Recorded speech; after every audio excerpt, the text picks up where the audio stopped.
Creepypastas, a topic that has been done to death on this channel. Some of you may be tired of hearing about it, but to get the main idea of what I'm talking about, I thought it would be a good idea to give a definitive ranking of all the classic creepypastas. Creepypastas for me were the gateway for horror and allowed me to get into the genre as a whole, so I've always been somewhat fascinated by them. The good, the bad, and the terribly mediocre, every single one of them. I wanted to take a look at these and give a definitive ranking of the classics from me. Think of it like a very soft reboot of one of the series that I built this channel off of, that of course being the creepypastas that made us. I wanted to do this alongside another ranking series so I could have two separate rankings going on at the same time. And in this ranking, I'll just be using the traditional rankings of S through F, and a lot of the fans of analog horror who may not know a lot of creepypastas from the 2010s, you'll be able to see a lot of the influence from these stories on those analog horror series. They also have their own sets of tropes and cliches, which I will of course point out, but I'm interested in seeing whether or not people can see the influences these had on modern internet horror. But to see that influence, you need to know some of these stories first, so spoiler warning for these 4 stories ahead. If you haven't read any of these series, I will link them down in the description below. Seriously, go check them out. Okay, now let's begin.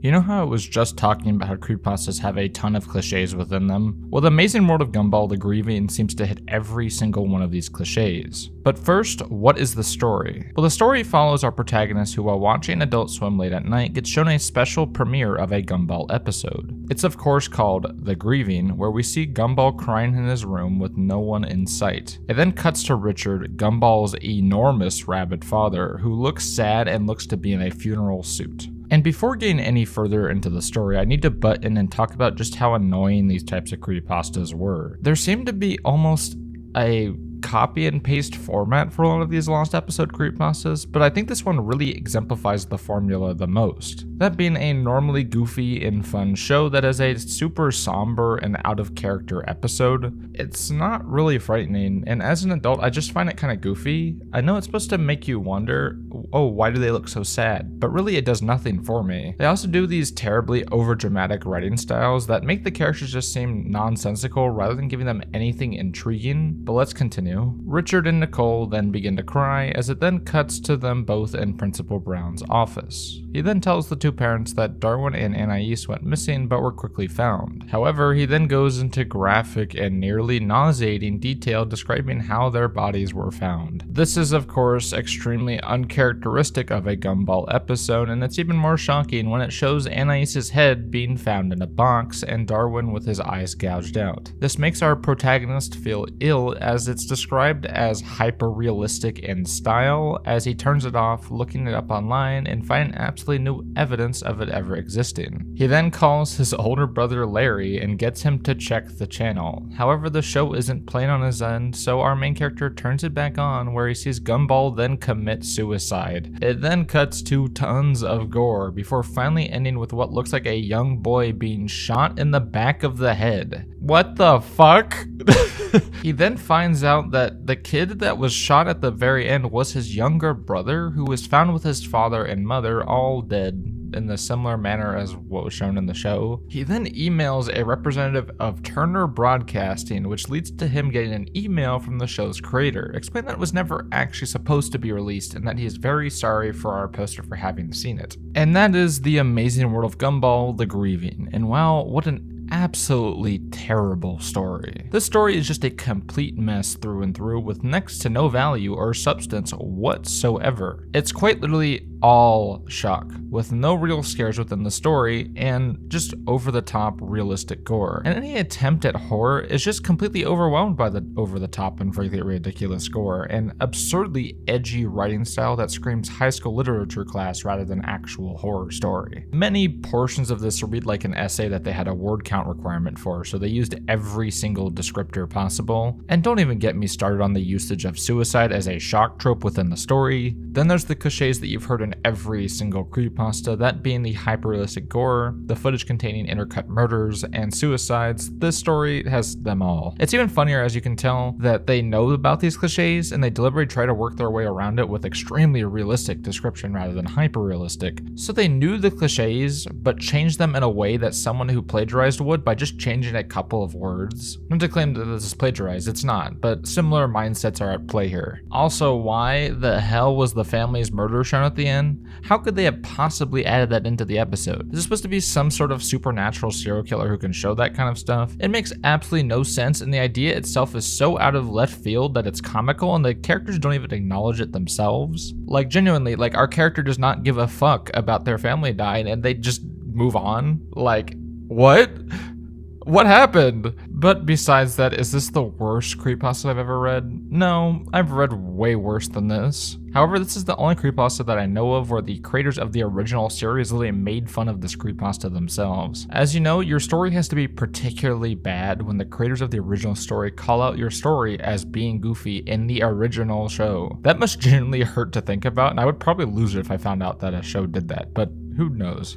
But as I stated already, we will be getting to many, many worse creepypastas on this list, so I will not be able to give it an F tier. No, I know a lot of people would label this one an F tier, and I don't blame them whatsoever, but I've read some that are nearly illegible, so the fact that there's a plot at all means that it can't be an F tier. Hell, we are going to get into some that are clearly written by toddlers. In this grand scheme of creepypastas, this is nowhere near an F tier. However, this is definitely not good, so it's going into the D tier, and I will say low D tier, like the lowest possible D tier. This story is absolutely terrible with next to no good qualities. Hopefully the next one will be a bit better.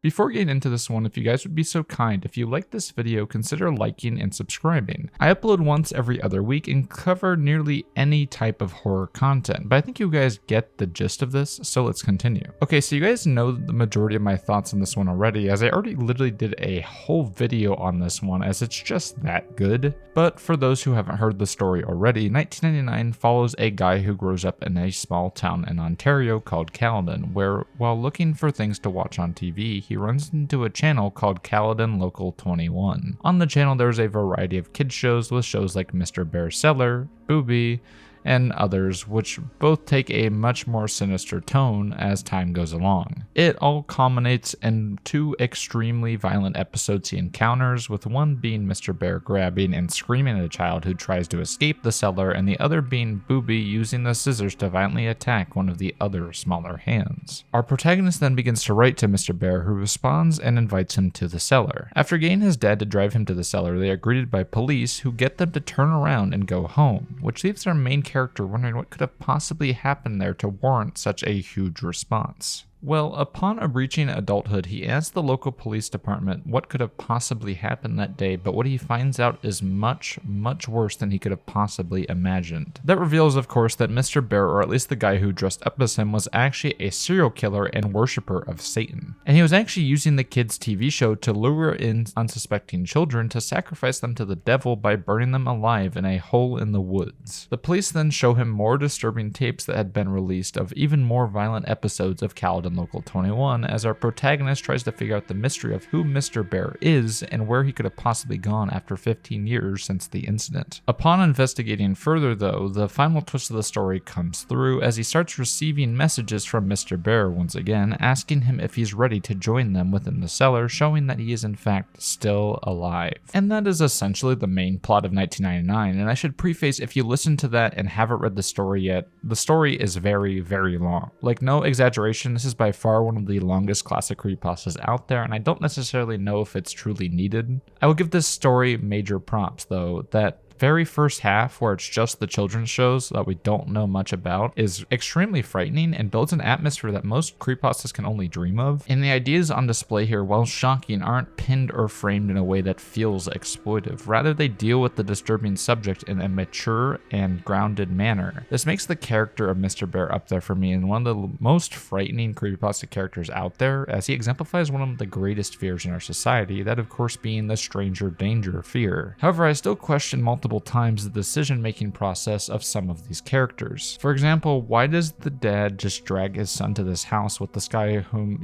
they know nothing about except he runs a small TV channel for kids? Sorry, but that for me would be enough red flags that I really just cannot buy this father's behavior, and that part drags me out upon reading every time. I also think that the second half of the story is rather unnecessary, as the story drags after the big reveal instead of actually pushing the narrative forward in an interesting way. It just seems like the story was continued in order to continue the success after the first entries did so well, but I of course could be wrong. But I think the ending with what happened to the kids would be much more upsetting and would have left you with just enough questions that I think it would linger much longer in your memory. But for how long of a creepypasta this is, I really cannot say I was bored while reading it, which is especially surprising considering how some of these older stories are. It's got issues, yes, but so do many other creepypastas. In fact, I would say this is far above average for creepypastas. I've read a lot of them, and there's a reason why this story consistently comes up as one of the best creepypastas out there. The realism of it is certainly unmatched in a lot of earlier creepypastas, as this one has an air of believability due to it being just so grounded. There are no hyper-realistic eyes, no unnecessary shock value, but instead it feels like a good creepypasta should, which is a campfire story. I can honestly see someone telling the story of Mr. Bear over a campfire. It just has those plot points with the monster targeting children and the potential for him to still be out there. It's a perfect urban legend, so while the story has a ton of minor issues, I would still have to give it a high A tier. Yes, I know it's not an S tier, but not everything is made to be an S tier, and while this one certainly gets close, it just has too many flaws keeping it from being as good as it could possibly be. I honestly think if it had just been the first half, this could have been one of the best, but in its current form, it falls a little short for me.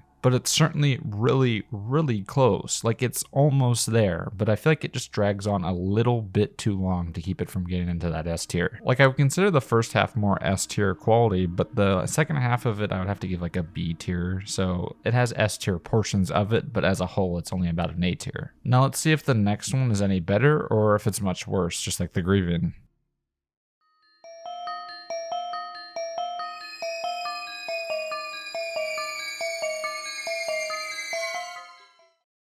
Funnymouth was one of the very first creepypastas that I really remember because I was looking for some horror stuff when I ran into Some Ordinary Gamers reading of it, and it just kind of stuck with me ever since as well. It's one hell of an introduction to creepypastas. But you may be asking, what exactly is it about? Well, let me explain. See, the story follows two people within a chat room. One is named Lemon Limeskull, our protagonist, and the other a peculiar stranger named Funnymouth. Funnymouth randomly barges into the chat room that Lemon has with one of his friends, behaving strangely and seemingly stalking Lemon around in the chat room. However, after going to bed that night, they have an extremely vivid nightmare, and he wakes up to an email from Funnymouth. After getting into an argument with him over their email, their website reefersales.com goes down and instead rewrites to a website called blood.com, the same address that Funnymouth had for their email. Well, upon opening their website, they are greeted with this picture. In this horrific picture, they notice something that makes their jaws drop, which is that the image is actually made of smaller words that, of course, being Funnymouth repeated over and over again like a madman. This causes Lemon, now revealed to be named Chris, to start freaking out as Funnymouth begins to spam his email, not listening to any of the reasoning that Chris was giving.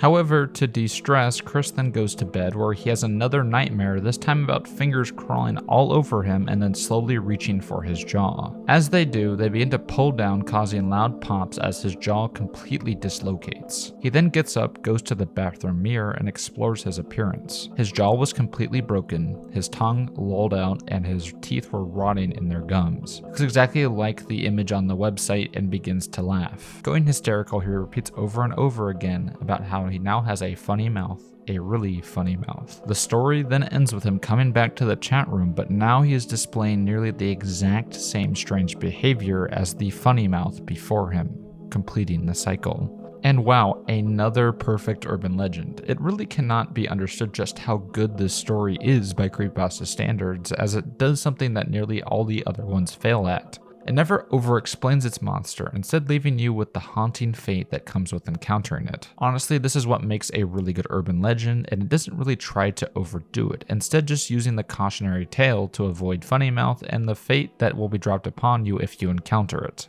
It's extremely creepy and excellently executed. Often we would see the thought process of the monster or see the beginning of the next person being infected, but instead it just leaves us with the final message from Chris being the exact same. It also just does such a great job of showing his sanity slowly slipping and the desperation he gets from having to deal with Funnymouth. He tries everything he can to get Funnymouth to leave him alone, but instead his attempts are in vain as he gets overtaken by the infection.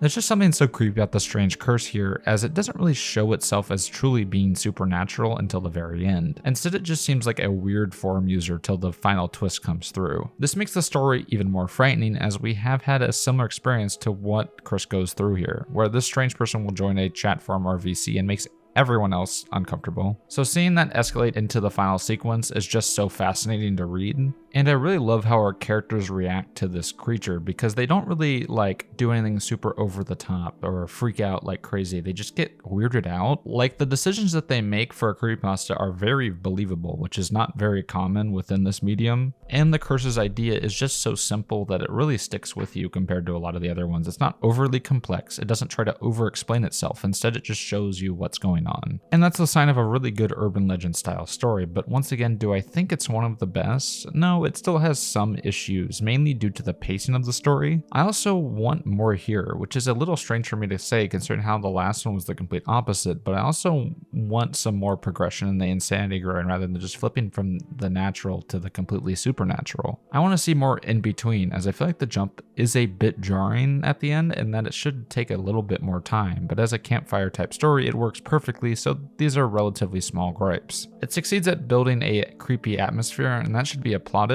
especially for later creepypastas like this one that were released in the very middle of the craze. I'm just glad there was no mention of any hyper-realistic blood or hyper-realistic eyes, honestly, but when giving it a ranking, I still don't know if it's exactly one of the best. It's certainly up there, but I've never really heard this one getting thrown up as one of the prime examples of creepypastas, more so just a pretty good one. So as my final ranking, I'm going to have to give it another A tier, certainly a higher A tier than 1999, as I feel like the story is better paced, but still not an S tier. Let's see if the next one was finally able to break that. That, of course, being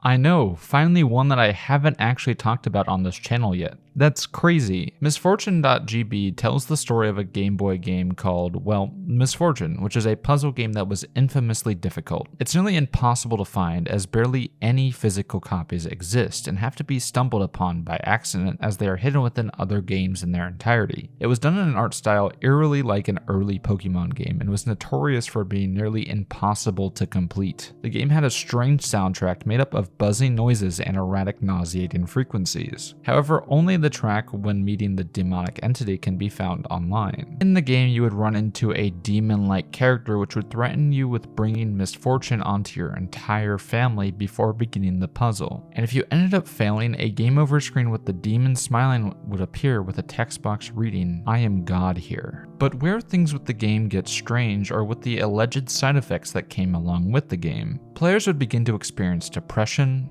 and dread after getting the game over screen, and others claim that they had family members disappear or be killed after playing. Many forum users who discussed the game also mysteriously died or disappeared without a trace. The writer then details how he's looked for a cartridge of the game, as the person who was giving him info on the game mysteriously died as well, like nearly everyone else who played it, ending with a warning for any collectors who may unknowingly bring upon themselves misfortune. It's a simple yet effective story that plays off what makes a lot of the best gaming creepypastas actually memorable. First off, props to the writer for creating a believable Game Boy game, as a lot of the supposed screenshots of the game look very natural and make the existence of the game much more believable. It also does a good job of not making us question where the ROM of the game could possibly be, as it explains how the game was hidden and how it can possibly be found, but just obscure enough that it hasn't fully been archived. It's a great campfire style story and doesn't do anything more than it needs to. Instead, it just leaves the readers with the possibility of the game existing but never giving away the true reasons behind the fate of the people who played it. And that's honestly what I like most about the story, because while it leans heavily into it being the demon killing all these people, with the way it's described, it can honestly just all really be a coincidence. That makes the story much more frightening than if they had really done the simple copy and paste demon killing everyone who played, but instead the demon supposedly kills with misfortune, which adds an air of skepticism about whether the game is actually dangerous or not. And I'm so glad it doesn't over-explain that because of the open-endedness of the story. It sticks in my mind for much longer than if it had simply been a demon. It's honestly such a breath of fresh air from a lot of the other creepypastas, which usually over-explain to the point of the monsters being a little comical. Well, at least until the end, but we'll get to that later. Just like Funnymouth, the story knows when to hold back and when not to, and I find that super fascinating in these two stories. Now, with all this praise, you might be thinking, oh, this is going to be my first S tier, but once again, I do have some issues. Because while I have been raving about the air of skepticism in the story, the very, very last section ruins that completely. It is revealed that our main writer has actually gotten himself cursed and his best friend who played it in front of him, who was brutally killed. Why was this added? I don't know. Seriously, it would have been so much better if they just left it completely open for interpretation. Then there's my second issue, which is that honestly, I just don't find the idea that scary. I know, grab your pitchforks, but honestly, a game just killing you after isn't that scary to me. I think personally it would have been much, much more frightening if the lives of the people who had played it got exponentially worse and worse as more and more bad luck seemingly befalls them. I think just going straight into killing them just feels like a cheaper version of the ring and kind of goes against the main thing the demon is pushing for in game. I want to hear about how misfortune impacts these people's lives, not just, oh, they were found dead. Yes, it works well as a campfire story, but as a full-on story, I just don't think it works that well. But that's more so just a personal thing for me, but with all that being said about it, I would honestly put it in a B tier. It's not as good as the A tier stories, but it's certainly above average, but it still has some glaring issues for me.